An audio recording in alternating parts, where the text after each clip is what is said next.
addressed this August conference a number of times, and it's great to be back with you again, sadly in just digital form this year. But it's been a difficult year, to say the least, hasn't it, for everybody, and particularly for the industry. And I fully recognise that. Not a great day to be meeting, with obviously closures lying ahead of us from tonight. Good news in respect of the furlough situation, which has been resolved at 80%, and support for people who are self-employed. But still, it's a difficult time. But I want to start by kind of thinking about some of the positives of this time. Of course, we've seen in Sport England's figures impacts on levels of activity. Certainly, we were going great guns pre-COVID with the increase we were seeing in Greater Manchester. We put it at the heart of everything that we do, and I think you've heard me say this before. Increasing levels of physical activity are very much at the heart of everything we want to achieve for our city region. We think the pathway to good physical and mental health starts with being regularly physically active. And although we've seen some interruption to our plans this year, I think the positive is that people are thinking more now about getting out and about. I certainly see people out running, walking, cycling that I've never seen in my community before. We do have the emphasis from the government on active travel and cycling in particular, which I think has been a real positive coming out of this year. We have in development with our Cycling and Walking Commissioner, Chris Boardman, the largest segregated cycling network in the UK, the B network.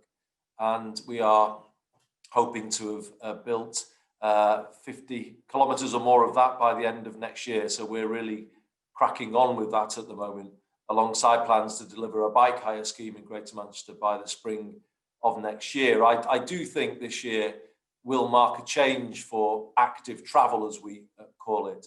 And with people perhaps staying more local when we come out of this crisis, working more from home, I think there is the opportunity to allow people to use more of the time they would have spent commuting, perhaps going to the gym, getting out and about, getting physically active. So I see real opportunities here coming out of this crisis to change the way we live, change the way we move in our communities, and I think it will have that long-term beneficial impact.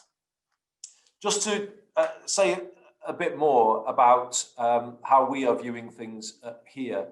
So obviously we have a devolution deal in Greater Manchester that's more substantial than anywhere else in the country, and the difference here compared to the GLA in London is the Greater Manchester Combined Authority is our councils.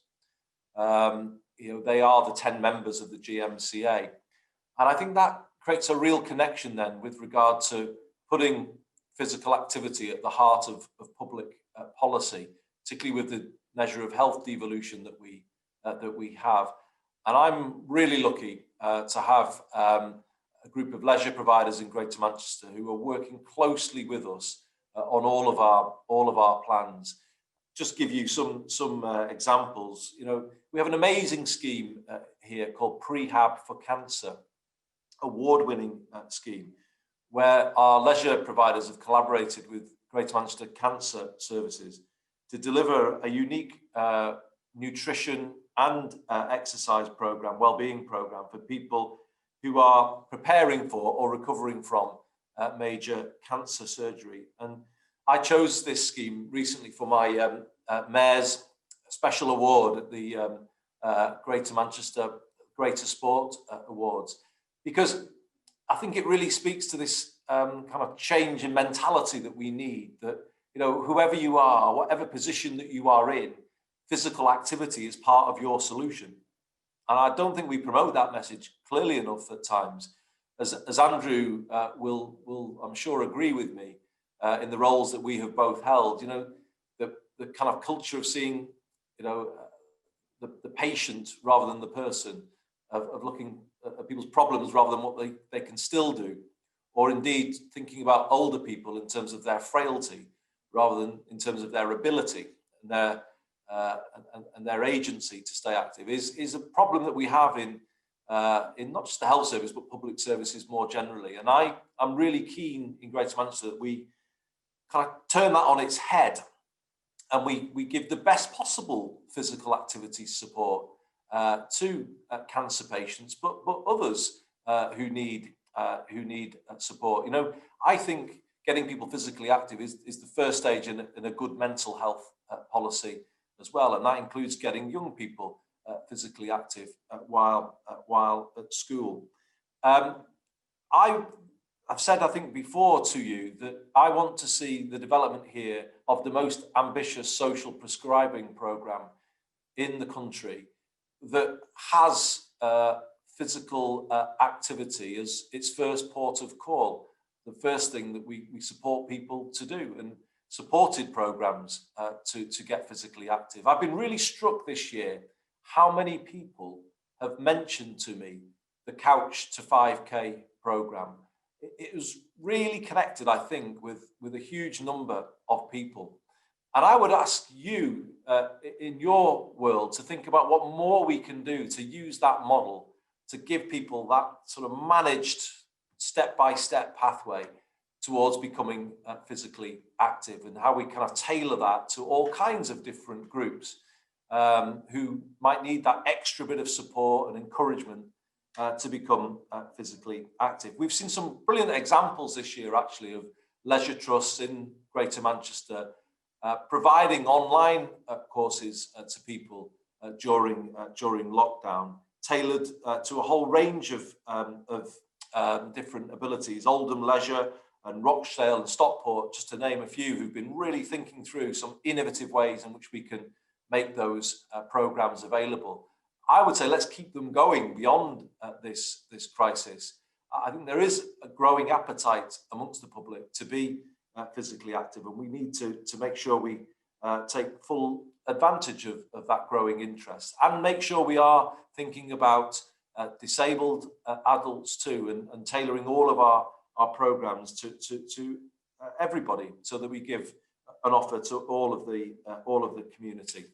So just in terms of a kind of few more pressing things, if I may, in terms of where we go from here, I think it's a difficult picture for the government to contend with, of course, given the financial pressures on all industries. But I think it needs to be said today that the level of financial support offered to the UK fitness and leisure industry hasn't yet been anywhere near enough. And certainly I've met with leisure providers in Greater Manchester who tell me that they are really struggling now.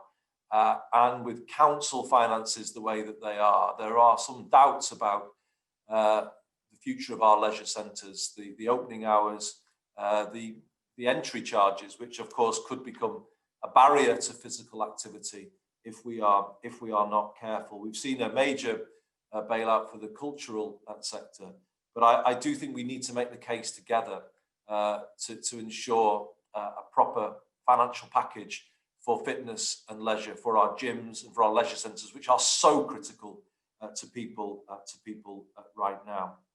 I think more broadly then, just picking up that point I made, we also need to begin a conversation with the government about the critical importance of gyms and leisure centres through this period that we're living through. When Liverpool went into Tier 3 lockdown a few weeks ago, there was a decision taken to close gyms and leisure centres, which then wasn't followed in Lancashire, and then subsequently Liverpool argued to reopen the gyms. What I would say to the government is, let's not get into that position again. You know, there is very little evidence that gyms and leisure centres are major sources of transmission. And we know, particularly in a time when people are living under restrictions or any form of lockdown, they are such an oasis for people to escape to. And they are so beneficial to people's mental health and well-being. So I think we need to be looking at how we keep them open all of the time and not have any doubt about that. Okay, we're in a different situation with the national lockdown, but coming out of it, let's make sure we develop a plan cross-party to keep our gyms and leisure centres open. let's support the people who work within them. And this takes me on to another point. I said at the start, I think it's useful that the government has upped the income support to people who are self-employed to 80%, and that was a welcome announcement this week. But we know that there's many people working as freelancers within, as fitness instructors or as coaches within the sector, and they haven't been supported this year. And the self-employment scheme has too many gaps. There's people who are newly self-employed who can't be supported. So if we look across the fitness and leisure industry, I think there are a lot of people working within it who are struggling. And I certainly, for one, will be continuing to make the case that it's not fair for some people just to be left to fall through those gaps. We need a fitness and leisure industry that's ready to come roaring back into life the minute that it can. And if we don't protect both our leisure centres and the people who work within them, then we will struggle to secure that. So there is more that needs to be done to support people working within the industry.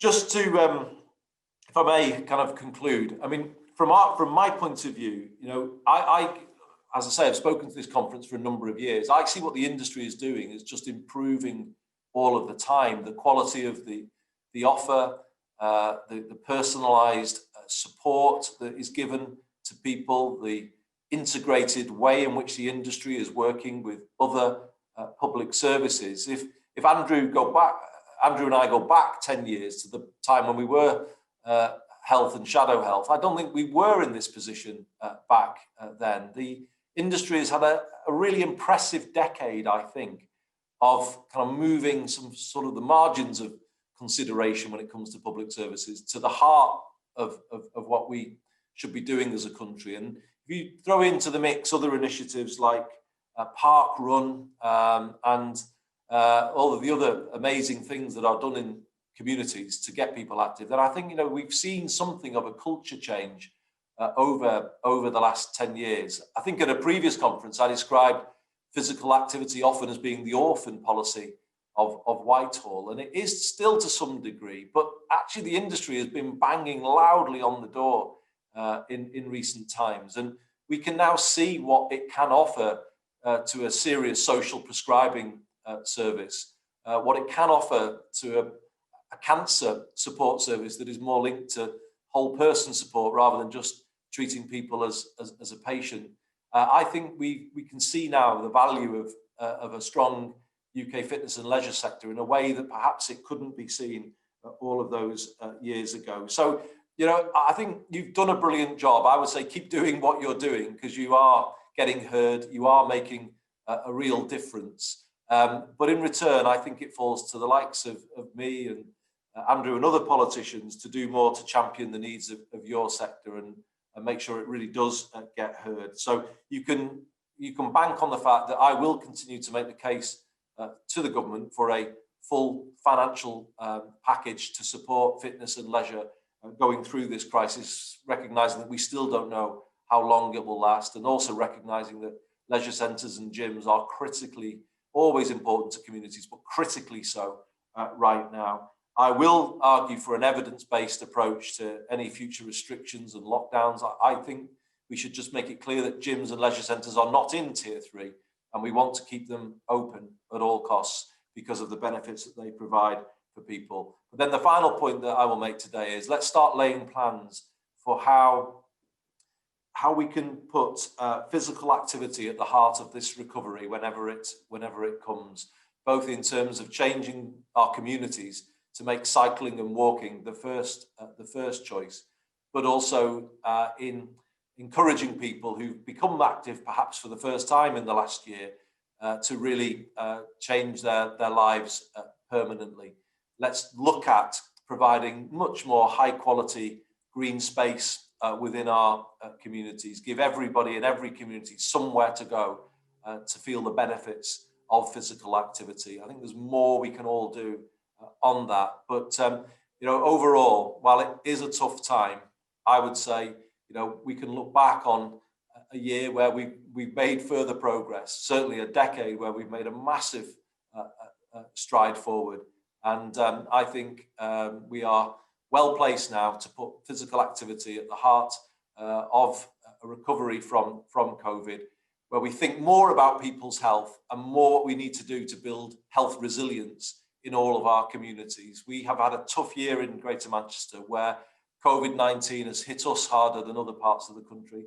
And within that, it's hit our poorest communities even harder still. So what do we do about that? Well, as somebody who cares passionately about tackling health inequalities, let's come out of this crisis by truly levelling up, by going to some of our poorest communities and putting in place the facilities and the support there for people to improve their own health and improve their own resilience. That's the only right way to respond to what we've been through. You're always there with the solutions. I know that. Keep doing what you are doing. Thank you for giving me the opportunity to speak to you again, and I'll hand back to you, Andrew.